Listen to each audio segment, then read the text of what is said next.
चलो देखो यहाँ सवाल क्या है, एक व्यक्ति ने एक घोड़ा और एक गाड़ी 20,000 में खरीदा, ठीक है। मान लो तुम ही वो व्यक्ति है, एक घोड़ा खरीदा, एक गाड़ी खरीदा, टोटल कितना रुपये इन्वेस्ट किया? 20,000। फिर क्या कह रहा है, उसने घोड़े को 20% लाभ से और गाड़ी को 10% हानि से बेच दिया। खरीद के लाया 20,000 में, घोड़ा गाड़ी दोनों मिला के। फिर क्या किया, घोड़ा को 20% लाभ लेकर के बेच दिया और गाड़ी को 10% हानि से बेच दिया, ठीक है। फिर कह रहा है इस प्रकार से उसे कुल सौदे में 2% लाभ हुआ, ठीक है। जो टोटल वो बेचा ओवरऑल उसको 2% का लाभ हो पाया। तो कह रहा है कि घोड़ा का क्रय मूल्य क्या था, मतलब घोड़ा कितना में खरीद के लाया था। अच्छा। तो देखो जब भी तुमको 3 डाटा दिया रहेगा, मतलब एक घोड़ा का दे दिया, एक गाड़ी का दे दिया और एक ओवरऑल दे दिया, ठीक है। अगर घोड़ा गाड़ी के जगह पर कुछ भी खरीद सकता था, एक किताब एक कलम खरीद सकता था। तो जहाँ भी तुमको 3 डाटा मिले तो सबसे पहले तुम एलिगेशन के बारे में सोचना। इसके बारे में एलिगेशन कैसे कैसे रखेंगे, एक जगह घोड़ा को रख देना, एक जगह गाड़ी को रख देना और एक जगह ओवरऑल, जो दोनों को मिला करके क्रॉस सेक्शन पॉइंट रहेगा वहाँ पे ओवरऑल डेटा रख देना, ठीक है। एक जगह पे घोड़ा, एक जगह पे गाड़ी, गाड़ी को कार्ट बोलते हैं, और एक जगह ओवरऑल, ठीक है।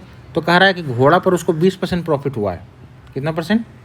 20%। तो यहाँ पे एक जगह घोड़ा वाला रख दिए, टोटल 20% का प्रॉफिट हुआ। प्रॉफिट को प्लस में, लॉस को माइनस में लिखते हैं। तो घोड़ा पे 20% प्रॉफिट हुआ। गाड़ी को 10% हानि से बेचा था, कार्ट को यहाँ पे रखते हैं 10% माइनस, माइनस क्यों लिख रहा हूँ क्योंकि हानि हो रहा था। अगर यहाँ भी प्रॉफिट होता तो प्लस 10 लिखता। ओवरऑल जो हुआ, इस प्रकार कुल सौदा में जो उसका हुआ वो 2% का प्रॉफिट हुआ। तो 2% प्रॉफिट हुआ तो क्या लिखेंगे, +2 लिखेंगे बस। अब एलिगेशन लगाते कैसे हैं, देखो ये वाला इन दोनों का डिफरेंस को यहाँ पे लिखेंगे, ठीक है। इन दोनों का डिफरेंस यहाँ पे लिखाएगा और इन दोनों का डिफरेंस यहाँ पे लिखाएगा। कोई दिक्कत? तो 20 में से अगर 2 घटाएंगे तो कितना हो जाएगा? 18। डिफरेंस मतलब घटाना है, 20 में से 2 घटाए तो 20 में से 2 घटाए तो 18। हमेशा बड़ा से छोटा डेटा घटता है, ठीक है। इधर देखो ये -10 है, ये +2 है, इसको बढ़ाना है, ठीक है। तो इसमें बड़ा कौन है, -10 की +2 बड़ा है। तो +2 से अगर -10 घटाएंगे, +2 से अगर -10 को हम अगर घटाएंगे तो कितना आ जाएगा? 12 आ जाएगा। 12 आएगा ना, 2 + 10 हो जाएगा ना। 2 से 10 को इधर से इधर घटाना है, बड़ा से छोटा घटाना है, इधर से इधर नहीं, बड़ा से छोटा घटाना है। जो डेटा बड़ा रहेगा उससे छोटा घटाना है, ठीक है। तो 2 से 10 घटाना है, देखो 2 से -10 को घटाना है। तो ये तो +10 हो जाएगा, इधर 2 है, 12 हो जाएगा। कोई दिक्कत नहीं। इसको नंबर सिस्टम पे रखो। यहाँ देखो जैसे 0 है, यहाँ पे आपका 2 है और इधर -10 है, तो कितना का डिफरेंस होगा? 2 यहाँ पे और 10 यहाँ पे। नहीं, अरे तो घटाव की बात है, बड़ा से छोटा घटाना है। अच्छा, ठीक समझ गए।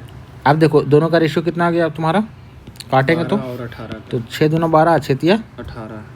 ये जो रेशियो निकला वो सीपी का रेशियो निकलता है। मतलब घोड़ा को हम खरीद के लाए थे 2 में, हाँ कॉस्ट प्राइस का, क्रय मूल्य का, और गाड़ी को खरीद के लाए थे 3 रुपये में। तो दोनों मिला के कितना में खरीद के लाए हम? 5 रुपये में।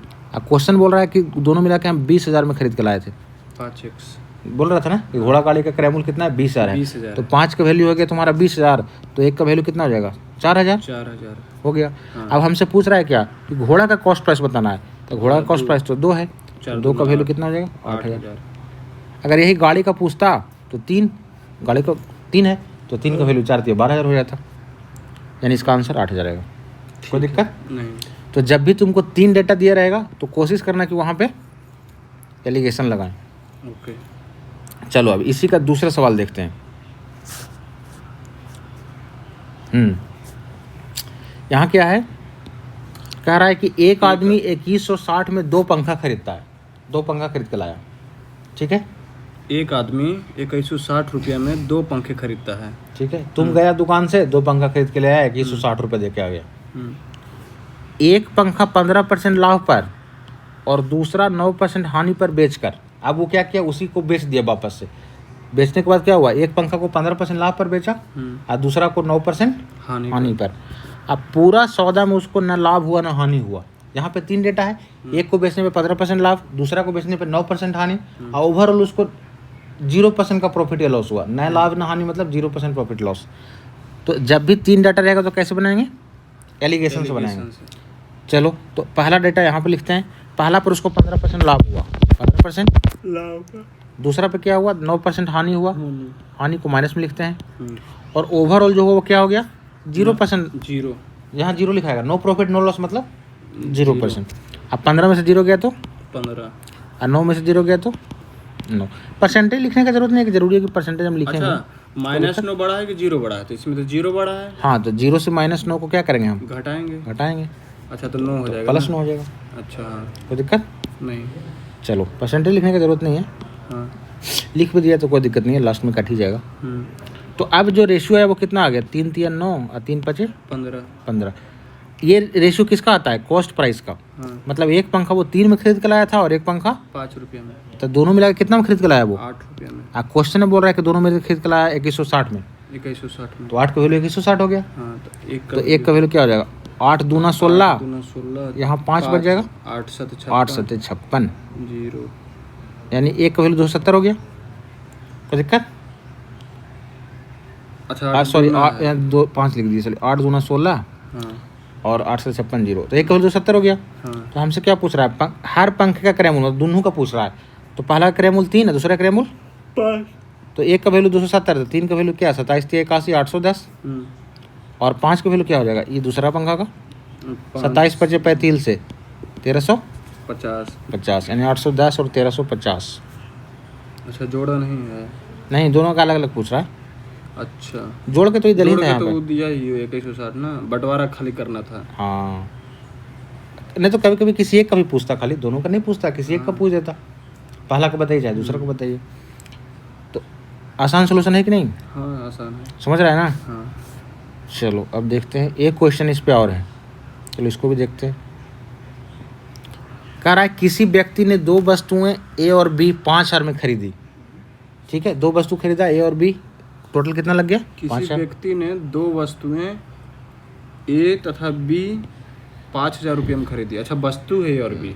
हाँ, 2 वस्तु है ए और बी। हाँ, अब ए को 20% लाभ पर, बी को 10% हानि में बेच दिया।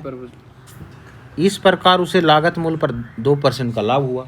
यहाँ देखो 3 डाटा हो गया कि नहीं, बस वही एलिगेशन, एक पे 20% लाभ, हाँ, ठीक है, दूसरा पे 10% हानि, हाँ, हानि को माइनस में, ये और प्लस तीसरा में। पे 2% लाभ, लाभ को प्लस में। हाँ, 20 में से 2 गया 18, 2 में से 10 गया तो 12, 12, कितना जाएगा, 6 दूना 12, 6 3 18, 2 3 का रेशियो हो गया।